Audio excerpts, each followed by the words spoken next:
Hello everyone, I welcome you back to our channel Path to Pinnacle. Dear students, today we are going to discuss another very important topic, that is pulley problems. As far as pulley problems is concerned, this is the most typical topic of NLM और students को बहुत ज़्यादा दिक्कतें भी face होती है regarding this. तो students हम लोग कुछ सेट ऑफ रूल्स बनाएंगे जिसके कारण आपके ये पुली प्रॉब्लम जितने भी क्वेश्चंस होंगे आई होप आप उनको इजीली अटेम्प्ट कर पाए। तो पुली प्रॉब्लम को समझने से पहले हम लोगों को कुछ बेसिक फोर्सेस के बारे में पढ़ना होगा जो कि मैकेनिक्स में यूज होता है। उसके लिए हम ऑलरेडी अपनी चैनल पे वीडियोस को अपलोड कर चुके हैं, तो आप वीडियोस के प्लेलिस्ट में जाके उस वाली वीडियोस को देख सकते हैं। यहाँ पे हम थोड़ा ब्रीफ कर देते हैं कि हमें किन किन फोर्सेस की रिक्वायरमेंट होने वाली है। तो as far as NLM is concern, NLM बोले तो बेटा न्यूटन्स लॉज ऑफ मोशन, इसमें हमें कुछ फोर्सेस के बारे में पढ़ना होता है, जैसे normal force, normal contact force. अभी हम लोग बस ये देखेंगे कि इसका मैग्नीट्यूड कितना होता है, डायरेक्शन कहाँ होती है और कहाँ पे लगने वाला होता है। तो बेसिकली हमने बोला कि जहां पर भी दो सरफेसेस का कांटेक्ट होता है ना, ये वाला कांटेक्ट है, this is your ground and this is your block, तो ये कांटेक्ट है दोनों का। तो इनके जो नॉर्मल फोर्स लगने वाला है ये वाला नॉर्मल डायरेक्शन में, तो नॉर्मल कांटेक्ट फोर्स ये रहा। और ये जो नॉर्मल फोर्स होता है ये ऐसे लगता है कि ये एक दूसरे को प्रेस करने की कोशिश करते हैं, यानी ए जो ये ब्लॉक है ये ए ब्लॉक ग्राउंड को प्रेस करेगा, सिमिलरली ग्राउंड भी ब्लॉक ए को ही प्रेस करेगा। तो जो ये ब्लॉक है ये नीचे की तरफ प्रेस करेगा, तो this is normal on ground by A. Similarly ground भी नॉर्मल को ऊपर की तरफ प्रेस करेगा, normal on A by ground. Simple. Second जो फोर्स होता है that is weight. Weight is nothing कि कोई भी ऑब्जेक्ट है, अगर हम लोग इसको हवा में छोड़ दें तो it will come down with some force m into g। m is your mass and g is your gravity, acceleration due to gravity। तो acceleration due to gravity क्या होगा, ये वेट है बेसिकली, m into g जो भी product है, this is known as your weight. और जो भी ये वेट होगा ना बाबू, ये हमेशा ही बेटा हमेशा toward the centre of the earth लगेगा। Basically it's attractive in nature force, attractive in nature. यानी अगर हमने ये ब्लॉक यहाँ पे रखा तो ये mg इधर लगेगा, और अगर हमने इसी को किसी इंक्लाइंड प्लेन पे रखा, नाउ क्या हम mg को ऐसे लगाएंगे? आंसर है नहीं, क्योंकि mg तो हमेशा नॉर्मल पे लगेगा, नॉर्मल टू द कॉन्टैक्ट, तो टुवर्ड्स द अर्थ, तो mg हमेशा नॉर्मल लगेगा टुवर्ड्स द अर्थ सरफेस। ठीक है, सेकेंड फोर्स हो गया ये। थर्ड फोर्स, टेंशन के बारे में बात करेंगे हम लोग। टेंशन बेसिकली किस में आती है? स्ट्रिंग में। और जो भी स्ट्रिंग हम लेके चलेंगे वो मासलेस लेके चलेंगे, इनएक्सटेंसिबल लेके चलेंगे, टॉट लेके चलेंगे। बेसिकली इसकी लेंथ में हम कोई भी वेरिएशन नहीं पढ़ने वाले। तो जब भी कोई भी आपके पास स्ट्रिंग में आप वेट लगा देते हो, मास लगा देते हो, तो इसके दोनों एंड्स के अक्रॉस एक फोर्स प्रोड्यूस होता है जिसको हम रिप्रेजेंट करते हैं टी, टेंशन। टेंशन हमेशा स्ट्रिंग के अलोंग लगने वाली है, और जब तक स्ट्रिंग चेंज नहीं करेंगे टेंशन की वैल्यू भी चेंज नहीं होने वाली है। तो basically these are some points जो आपको याद रखना है कि नॉर्मल हमेशा कॉन्टैक्ट पे लगने वाला है, नॉर्मल जो भी उनकी कॉमन नॉर्मल लाइन होगी। Now this is known as your common normal line, इस कॉमन नॉर्मल लाइन के अलोंग ही लगने वाला है, और इन सच अ फैशन कि ये एक दूसरे को कंप्रेस करने की कोशिश करेंगे। Second one is weight. Weight हमेशा एक अट्रैक्टिव नेचर का फोर्स होता है, ये हमेशा toward the centre of the अर्थ लगने वाला है। टेंशन, जब भी हम लोग स्ट्रिंग की बात करेंगे, रॉक की बात करेंगे, तो उसमें एक टेंशन प्रोड्यूस होने वाली है। फिर टेंशन, जब तक string will remain same, tension will remain same. Secondly, इन जो हमारे क्वेश्चंस हैं, इस क्वेश्चंस को पढ़ने के लिए हम लोगों को FBD की और रिक्वायरमेंट है।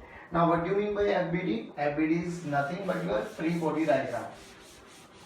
तो फ्री बॉडी डायग्राम में हमें कैसे करना होता है बेटा? मान लो लेट्स से कि हमारे पास ये कोई भी एक सिस्टम है हैविंग 3 ब्लॉक्स, ठीक है, block A, block B and block C.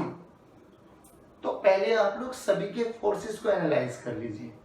तो अगर मैं ब्लॉक ए की बात करूं तो ब्लॉक ए का अपना कुछ ना कुछ मास होगा। इसका मास m1 मान लेते हैं, इसका मास m2 मान लेते हैं और इसका मास m3 मान लेते हैं।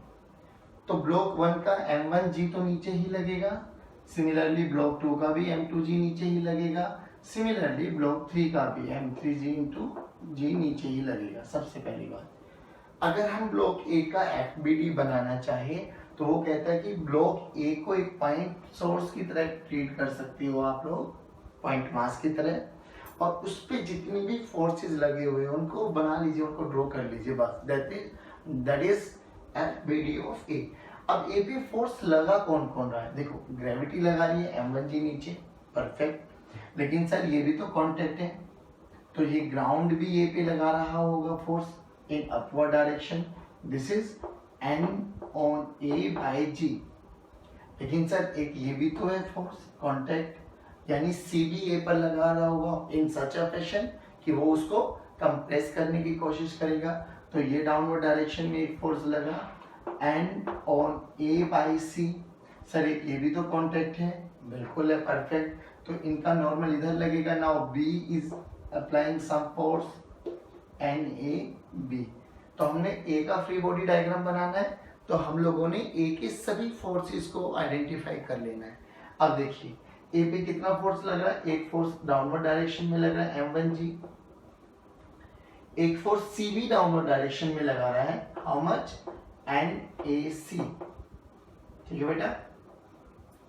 एक force B right left direction में लगा रहा है, हाउ मच, NAB। एक फोर्स ग्राउंड अपवर्ड डायरेक्शन में लगा रहा है, हाउ मच, NAG। अब देखिए क्या और कोई फोर्सेस लगे हैं, 1 2 3 4, और हम लोगों ने यहाँ पे 4 ही फोर्सेस को बना दिया। Now this is FBD of A. तो सिंपली करना क्या है, जिसका भी you have to draw the FBD, उसको एक सोर्स पॉइंट सोर्स की तरह ट्रीट कर लो, और उसके लिए क्या करो, जितने भी फोर्सेस उस पर लग रहे हैं सभी को ड्रॉ कर दीजिए, that's it, this is the FBD of. Let's say एक और एग्जांपल ले लेते हैं हम लोग कि हमारे पास ये कोई भी एक वॉल है, यहां से हम लोगों ने एक ब्लॉक को हैंग किया हुआ है having mass m। Now this is not, कह रहा है कि draw the FBD of not. तो FBD ऑफ नॉट बनाने के लिए हमें क्या करना है, सबसे पहले हमें फोर्सेस का एनालिसिस करना है। तो सिंस m है तो mg तो नीचे लगेगा,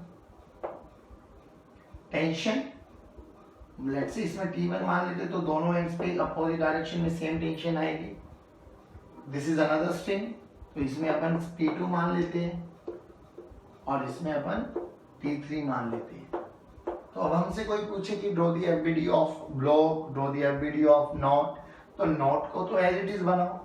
अब नॉट पे कितने फोर्सेस लग रहे हैं, 3, T3 इस डायरेक्शन में है, T2 इस डायरेक्शन में है और T1 इन डाउनवर्ड डायरेक्शन में, ठीक है।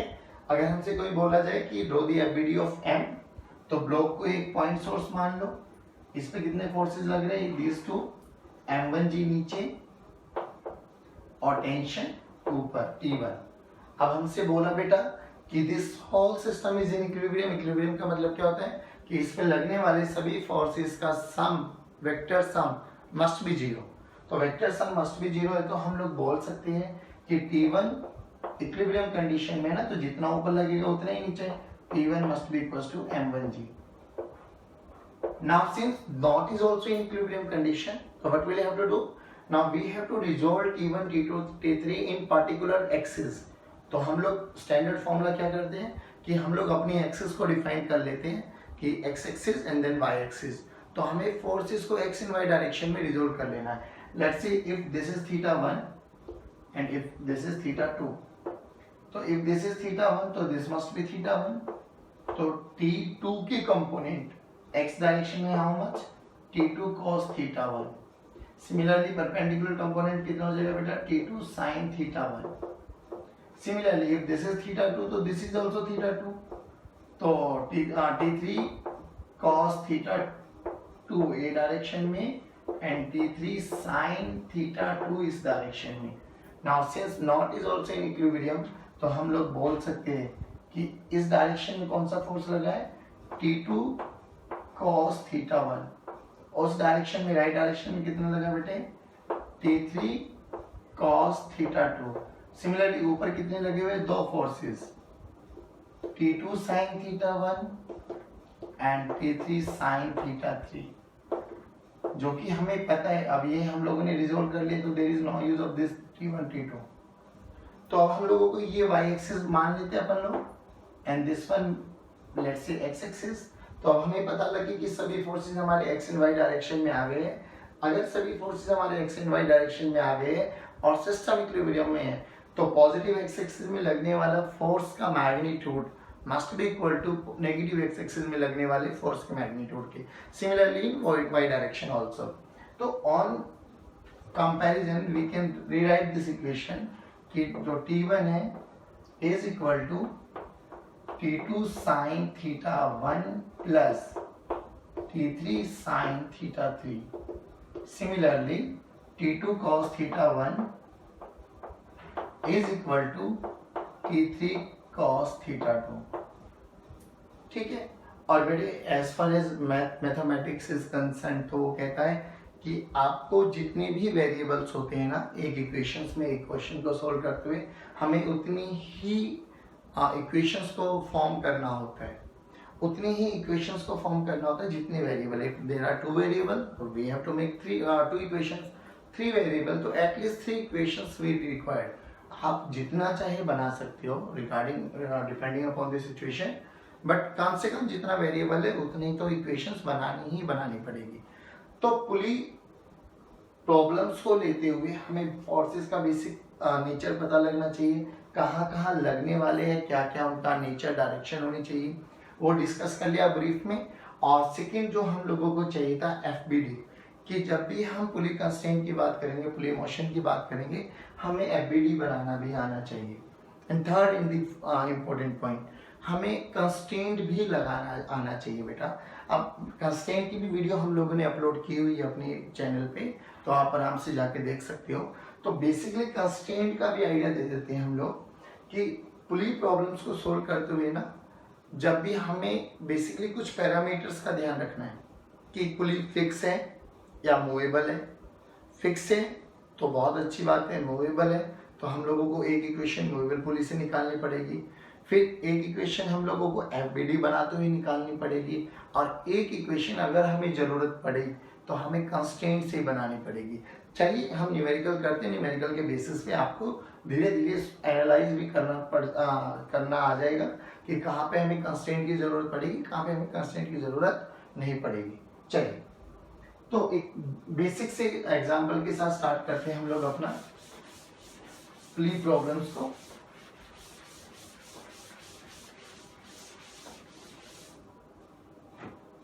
Let's say कि this is a fixed pulley,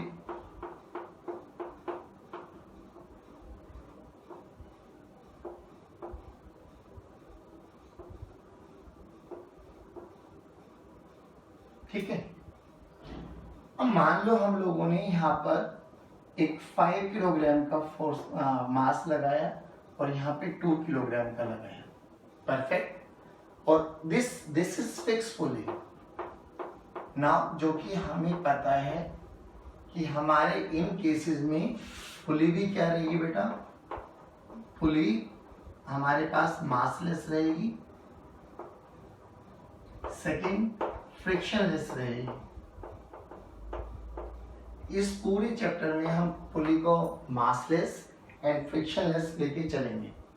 secondly अब हमें बोला गया, तो हमें इतना तो समझ में आ गया ना कि ये पुली फिक्स है तो पुली को मूव नहीं करने वाली भाई, और जो कि इसका मास ज्यादा है तो ये नीचे की डायरेक्शन में आएगा, ये ऊपर की डायरेक्शन में जाने वाला है, और ये पूरी एक रोप के साथ अटैच है।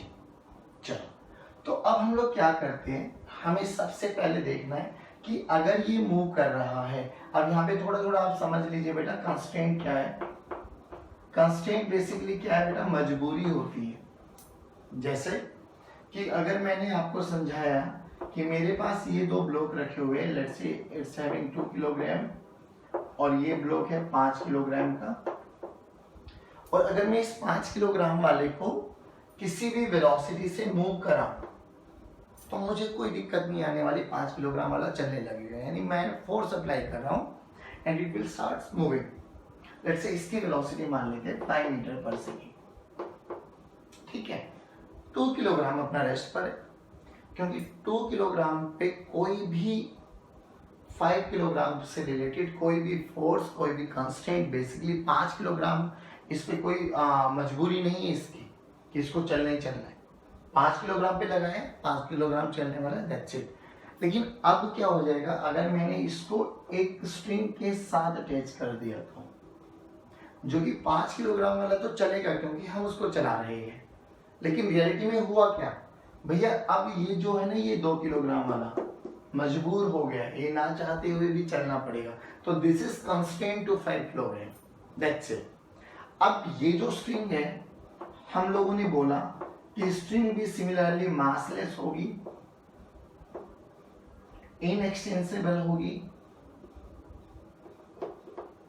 एंड टॉट, यानी कैसे भी करके स्ट्रिंग की लेंथ को ना तो कम करना है, ना होने देना है, ना ज्यादा होने देना। अल्टीमेटली स्ट्रिंग की लेंथ अगर 1 मीटर है तो उसको एग्जैक्टली 1 मीटर ही रखना है, और एग्जैक्टली 1 मीटर रखना है तो जो स्ट्रिंग का पॉइंट ए ब्लॉक के साथ अटैच है, और string is made up of बहुत सारे पार्टिकल्स, तो स्ट्रिंग के हर एक पार्टिकल के बीच इनिशियली जो डिस्टेंस है थ्रू आउट वही डिस्टेंस मेंटेन रहना चाहिए, और वो मेंटेन एक ही कंडीशन में होगा, if all the particles of the string is moving in a with a constant speed, बस दैट्स इट। ये वाला पॉइंट याद रखना है, ऑल पार्टिकल्स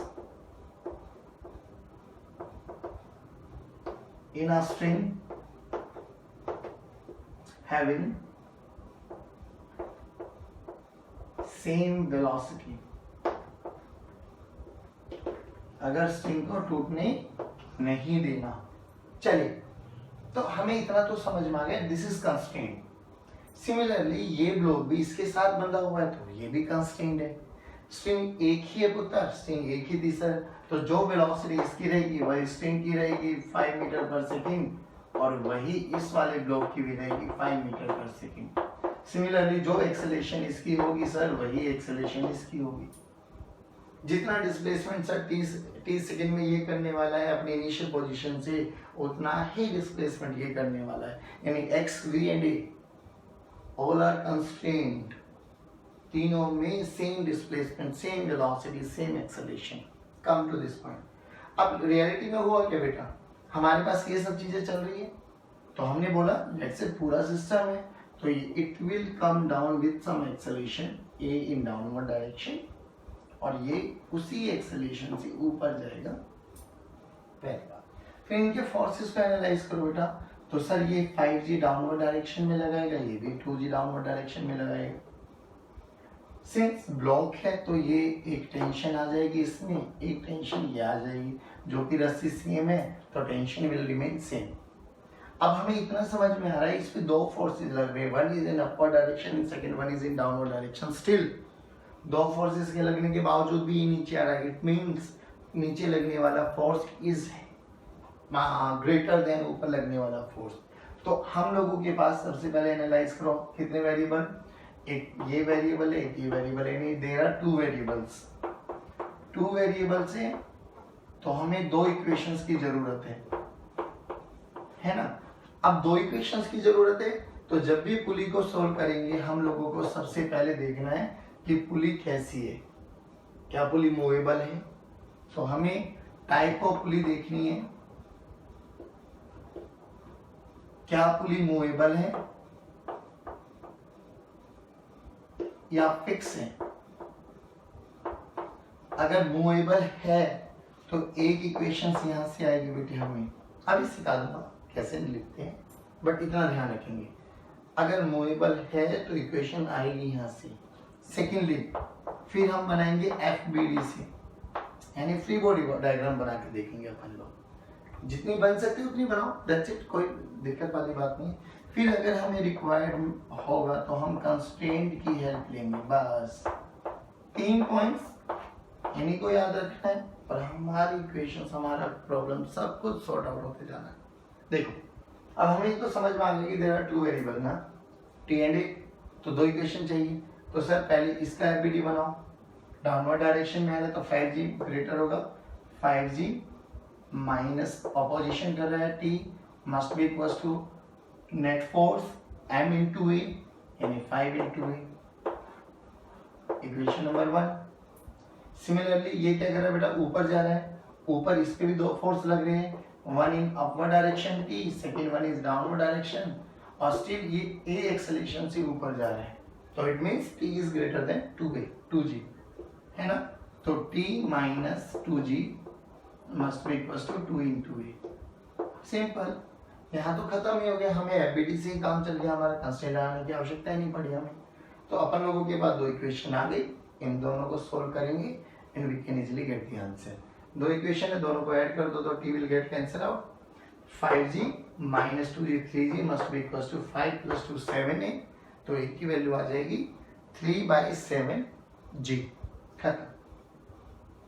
सिमिलरली इसी में एक अगला वर्जन देखिए, अगर हम लोग, अगर हम थोड़े अगले टाइप के क्वेश्चंस के बारे में चर्चा करें तो अगले टाइप का क्वेश्चन कैसे होता है कि अभी तो हम लोगों ने देखा एक पुली का क्वेश्चन है ना, अगर इसी में हम लोग पुली को और थोड़ा सा एडवांसमेंट लेवल पे चले कि सर एक तो ये रही पुली, इसके साथ हम लोगों ने ये ब्लॉक लगा दिया, एक ये रही पुली, इसके साथ हम लोगों ने ये वाला ब्लॉक लगा दिया और इसके एक एंड को फिक्स कर दिया। परफेक्ट, कौन दिक्कत नहीं है, बिल्कुल टेंशन फ्री होकर देखेंगे। Let's say this is of 2 kilogram 5 kilogram pulley 1 and this is pulley 2। तो सबसे पहले एनालाइज करो क्या कितनी पुली है, there are 2 pulley, pulley number P1 is fix and P2 is movable. Now it is seems to be movable, है movable, हाँ तो आगे समझ में मूवेबल है। एक ये रही आपके पास मास, एक ये रहा आपके पास, और ये एंड फिक्स है हमारे पास। तो अब हमें कुछ नहीं पता कि ये सिस्टम कहाँ जाने वाला है, नहीं पता तो आप लोग अपनी एजम्पशंस ले सकते हैं कि भैया जैसे कि हमने मान लिया कि ये वाला पार्टिकल लेट्स से A1, अच्छा सेकेंडरी स्ट्रिंग्स अलग अलग हो गई है बेटा, अब पूरा सिस्टम एक ही एक्सेलरेशन से है, हम कुछ नहीं कह सकते। तो यहाँ पर हम लोग अपनी एक्सेलरेशन मान लेते हैं, ये A1 है और ये वाला A2 एक्सेलरेशन से नीचे आ रहा है। अब अगर हम इसके फोर्सेस को एनालाइज करें तो हम लोगों को समझ में आ गया कि ये टेंशन T1 होने वाली है, इधर भी T1, ये T2, ये भी T2। परफेक्ट। तो अब हम लोगों ने देखा कि there are 3 variables T1, T2, A1, A2, 4 variables in fact there are 4 variables in this equation. In 4 variables, so we required 4 equations. अब कैसे करें, सिंपल, हमारे लिए पास तो यही है कि पहले देखो क्या मूवेबल पुली है, हाँ है, एफबीडी बना सकते हैं, बिल्कुल बना सकते हैं। तो चलिए स्टार्ट करते हैं हम लोग।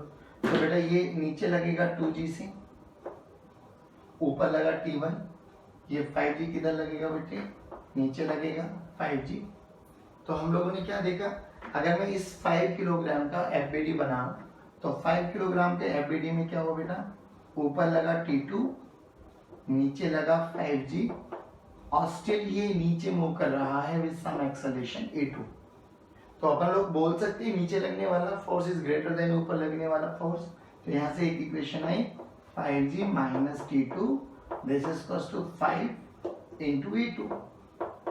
चलिए सर, सिमिलरली अगर मैं यहाँ की एफबीडी बनाऊं, FBD of 2 kilogram, FBD of 2 kilogram अगर अपन बनाए तो 2 ये भी नीचे आ रहा है, तो similarly 2g minus T1 is equal to 2 into A1, यानी 2 को एक पॉइंट सोर्स मानेंगे हम लोग, 2 किलोग्राम को, ऊपर लगेगा T1, नीचे कितना लग रहा है बेटा 2g, और ये कितने नीचे आ रहा है A एक्सेलरेशन से। तो हम लोग इजीली कह सकते हैं कि बेसिकली क्या हुआ इसमें कि आपके पास नीचे लगने वाला फोर्स ज़्यादा था, तो 2g minus T1 is equal to 2 into A1। तो हम इतना तो समझ में आ गया। बट सर ये तो 2 इक्वेशंस बनी, तो तो हम लोगों ने बोला था एफबीडी का यूज करके जितना बन सकता है उतना बनाओ, हमें ज्यादा टेंशन लेने की आवश्यकता नहीं है। अब आगे क्या करें, आगे अगर हम बात करें तो अब हमें दो इक्वेशन और चाहिए ना। चलिए आगे, तो दो इक्वेशन के लिए हम लोग क्या करेंगे कि सर अब आपने बोला था कि मूवेबल पुली देखो मूवेबल है या फिक्स है, तो हमें पता लग गया P2 इज मूवेबल। तो अगर मैं P2 का एफबीडी बनाऊं तो देखिए बेटा, P2 का एफबीडी बनाया तो P2 पे कितना फोर्स T1 तो लगा ऊपर, और T2 इस डायरेक्शन में पुली है, स्ट्रिंग है, तो दोनों ही एंड्स पे टेंशन लगने वाली है, इधर भी T2 इधर भी T2। अब अगर हम इसका बनाएं तो हम लोग ये कह सकते हैं, देखना एक बार बेटा ध्यान से, नीचे इसका वेट लगेगा यानी M इंटू जी, ठीक है। हाँ सर बिल्कुल कह सकते हो ये तो हम लोग। अब क्या करें बेटे, तो हमने अब मान लेते कि ये पुली ऊपर जा रही है विद सम एक्सेलरेशन, तो ऊपर जा रही है तो T1 वाला फोर्स माइनस ऑफ 2T2 है ना, माइनस mg जो कि नीचे लग रहे हैं नहीं, इज इक्वल टू इसका मास m माना है m इंटू ए, मान लो ये A1 जो ये एक्सेलरेशन है, जितनी एक्सेलरेशन से ये नीचे आएगा उतनी से ये A ऊपर जाएगा A1। लेकिन यहाँ देख के तुम्हें अभी अभी समझ में आ जाएगा कि सर हम लोगों ने तो पुली को मासलेस माना हुआ है, मासलेस बोले तो m की वैल्यू 0।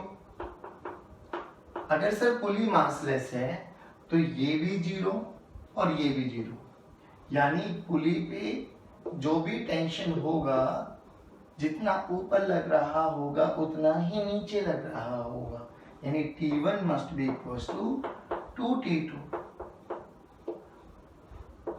क्या मेरी बातें समझ में आई? तो ये थर्ड इक्वेशन आ गई मेरे पास, समझ में आया? तो सबसे पहले हम लोगों ने क्या देखा बेटा कि पूरे क्वेश्चंस को एनालाइज करेंगे, फोर्सेस वगैरह असेंबल करेंगे, और उसके बाद हम लोग देखेंगे कि वो जो सिस्टम है हमारे पास उसमें कितने वेरिएबल है, जितने वेरिएबल होंगे उतनी ही इक्वेशन हमें फॉर्म करनी पड़ेगी। फिर इक्वेशन हमारे पास यहाँ से ही आने वाली है, तो हमने बोला सबसे पहले एफबीडी बना, जितनी इक्वेशन बना सकते हैं बना लीजिए। फिर सिस्टम में देखिए क्या पुली है क्या, अगर पुली फिक्स है तो कोई दिक्कत ही नहीं है, मूवेबल है तो दिक्कत हो सकती है। फिर मूवेबल पुली को देखेंगे, फिर मूवेबल पुली पे हम लोगों ने देखा कि सर अब तो परफेक्ट आ गया हमें समझ में कि भैया इसका मास लेस तो 0 होने वाला है, यानी इस पे नेट फोर्स मस्ट बी 0, यानी जितना ऊपर लग रहा होगा उतना ही नीचे लग रहा होगा, ऊपर कितना T1 नीचे कितना T2 यानी 2T2। अब जो थर्ड रिलेशन आता है वो आता है बेटा कंस्ट्रेंट से। तो कंस्ट्रेंट में हम लोग बात करते हैं पॉइंट मेथड। पॉइंट मेथड आप लोगों को समझ में आता भी होगा, अगर नहीं आता तो हम एक कंस्ट्रेंट की वीडियो को देखेंगे, हमें वहां से समझ में आ जाएगा। लेकिन हम यहाँ थोड़ा ब्रीफिंग कर देते हैं पॉइंट मेथड बेसिकली होता क्या है। पॉइंट मेथड को आपको क्या करना है, जिसका भी आप लोगों को लगाना है उसमें वेलोसिटी, डिस्प्लेसमेंट और एक्सेलरेशन तीनों ही चीजों में हम पॉइंट मेथड लगा सकते हैं। एक सिंपल ट्रिक होती है क्या, आपको पूरे सिस्टम पे ना पॉइंट्स को असेंबल कर लो जहां जहां लगा हुआ है। तो लेट्स से अगर मैं बात करूं इसी क्वेश्चन में कि हमें इतना तो समझ में आ गया कि हमें एक और इक्वेशन चाहिए, तो मैं ये देखिए ये जो वाला ब्लॉक है बाबू, ये 2A1 एक्सेलरेशन से नीचे आ रहा था, तो ये वाली स्ट्रिंग भी A1 एक्सेलरेशन से ऊपर जाएगा। तो मैं ए वाले डायग्राम को बनाता हूं, देखना एक बार, ये पुली, ये फिक्स पॉइंट, ये वाला एक्सेल ब्लॉक और ये वाली पुली A1 एक्सेलरेशन, परफेक्ट। और ये वाला ब्लॉक कितने से आ रहा है, A2 से। अब आपको क्या करना है, आपको पॉइंट्स मार्क कर लेने हैं। ये point number 1, point number 2, point number 3 और पॉइंट नंबर 4। तो दे आर 4 पॉइंट्स। अब आपको क्या करना है, आपको ना एक एक पॉइंट को एनालाइज करना है इन सच अ मैनर, जो कि हम लोगों ने बोला था स्ट्रिंग है, इनएक्सटेंसिबल है, डॉट है, लेंथ विल रिमेन फिक्स। तो आपको बस ये देखना है कि क्या ये वाले पॉइंट के कारण इसकी लेंथ को इंक्रीमेंट या डिक्रीमेंट हो रहा है। Sir since this is a fix point, तो इसके कारण ना तो लेंथ बढ़ेगी ना लेंथ कम होगी, तो इसके कारण कुछ भी नहीं है तो 0। अब जो कि ये वाला पॉइंट इस वाले पुली के साथ फिक्स है and this pulley is moving upper direction, और ये पुली ऊपर जा रही है, तो अब हमें क्या चेक करना है, तो ये वाला पॉइंट जब ऊपर जाएगा तो लेंथ को बढ़ाने की कोशिश करेगा ना, है ना। ये वाला पॉइंट ऊपर जाएगा तो लेंथ को बढ़ाने की कोशिश करेगा। अगर लेंथ को बढ़ाने की कोशिश करेगा कितनी एक्सेलेरेशन से, a1 से, तो हम प्लस का साइन लिखेंगे। सिमिलरली बेटा अगर यहाँ पे वेलोसिटी होती तो अपन लोग प्लस v1 लिख देते।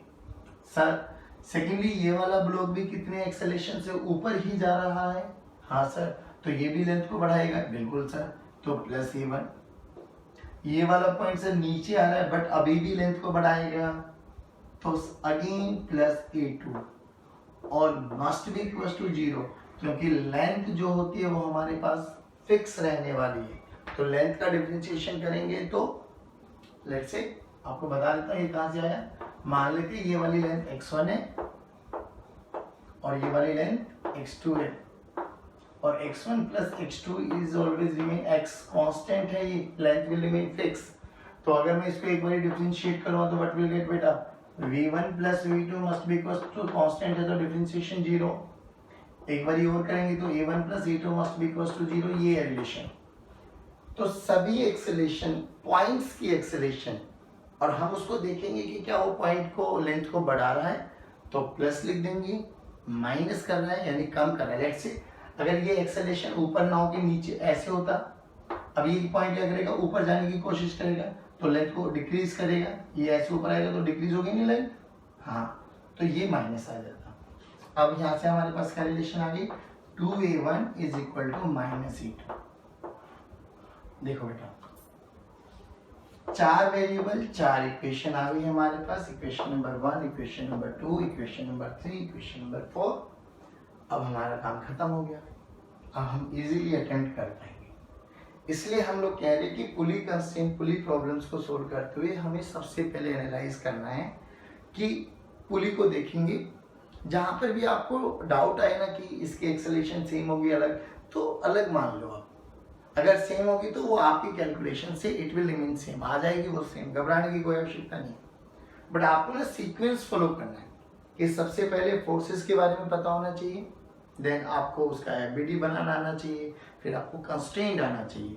फिर जब पुली प्रॉब्लम देखेंगे तो what you have to do कि आपको प्रॉब्लम को देखते हुए आइडेंटिफाई करना है कि क्या पुली फिक्स है, मूवेबल है, कितने वेरिएबल है, कितनी इक्वेशन बनानी है। तो इक्वेशन पहले एफबीडी से बनाएंगे, फिर मूवेबल पुली से बनाएंगे, और फिर जरूरत पड़ी तो कंस्ट्रेंट लगाना ही पड़ेगा। अब देखिए ऐसे बहुत सारे क्वेश्चंस बना सकते हैं हम लोग। क्वेश्चन कैसे बनाएंगे देखिए, जैसे इसी में एक और क्वेश्चन है बेटे हमारे पास, जैसे ये वाला एंड हम लोगों ने फिक्स कर दिया था, अब हम इस वाले एंड को फिक्स ना करके इस पे भी एक ब्लॉक लगा लेते हैं,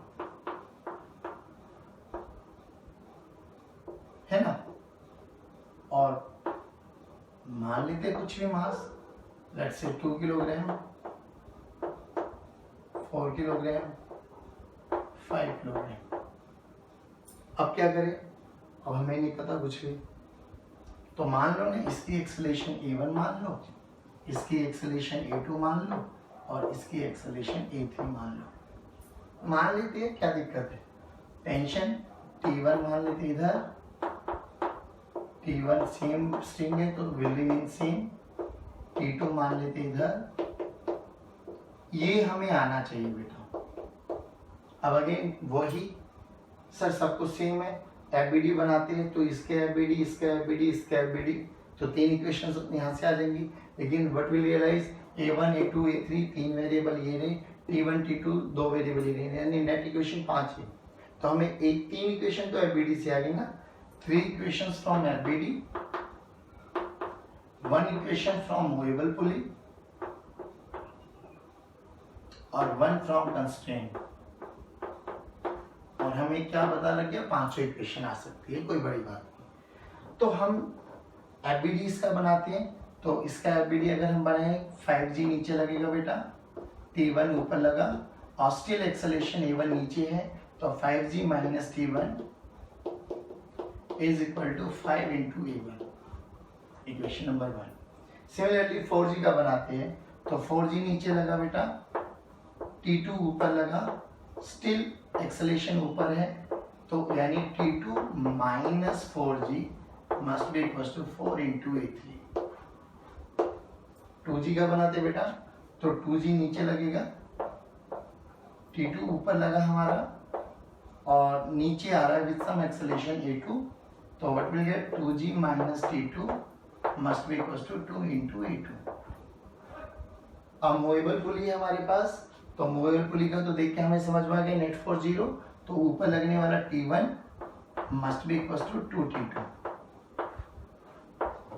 नाउ अब कंस्ट्रेंट करें, चलिए अब ये देखिए ये A1 से नीचे आ रहा है तो ये A1 से ऊपर जाएगा, परफेक्ट है। तो इसी को बना लेते हैं ना, बस ये रहा और ये रहा। चलिए पॉइंट देखिए, point number 1, point number 2, point number 3, point number 4। चले भाई, ये देखो ये वाला पॉइंट नीचे जा रहा है, तो ये लेंथ इनिशियली ये है, नीचे जाएगा तो ये बढ़ाएगा लेंथ को, हाँ तो बढ़ाएगा तो प्लस A2। ये वाला A1 से ऊपर जा रहा है, तो ये वाला पॉइंट ऊपर जा रहा है तो बढ़ाएगा लेंथ को प्लस A1। सिमिलरली ये भी क्या करेगा बेटा, लेंथ को बढ़ाएगा प्लस A1।